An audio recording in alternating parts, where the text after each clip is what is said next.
বিশ্বকাপের মঞ্চে কি শুধু প্রতিভা থাকলেই জেতা যায়, নাকি লাগে ধোনির মতো কোনো জাদুকরী পরামর্শ? সূর্যকুমার যাদবের এই টানা সাফল্যের চাবিকাঠি আসলে কি? টি-টোয়েন্টি বিশ্বকাপ জয়ের পর ভারত অধিনায়ক সূর্যকুমার যাদব ফাঁস করেছেন এক গোপন তথ্য। টুর্নামেন্টের আগে তিনি মহেন্দ্র সিং ধোনির পরামর্শ নিতে গিয়েছিলেন। মাহি ভাই শুধু বলেছিলেন, দল হিসেবে সাহসী থাকলেই সাফল্য আসবে। আর সেটাই যেন সূর্যের আত্মবিশ্বাস বাড়িয়ে দিয়েছিল বহুগুণ।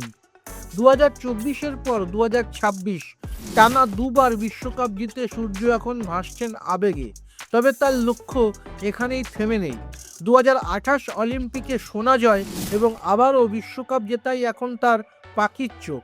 আপাতত আইপিএল নিয়ে না ভেবে কিছুটা বিশ্রাম নিতে চান টিম ইন্ডিয়ার এই ক্যাপ্টেন। ধোনি আর সূর্যের এই রসায়ন কি ভারতীয় ক্রিকেটকে আরও ট্রফি এনে দেবে? আপনাদের মতামত জানান। আর খেল দুনিয়ার আরও খবর পেতে সাবস্ক্রাইব করুন গেম চক্র।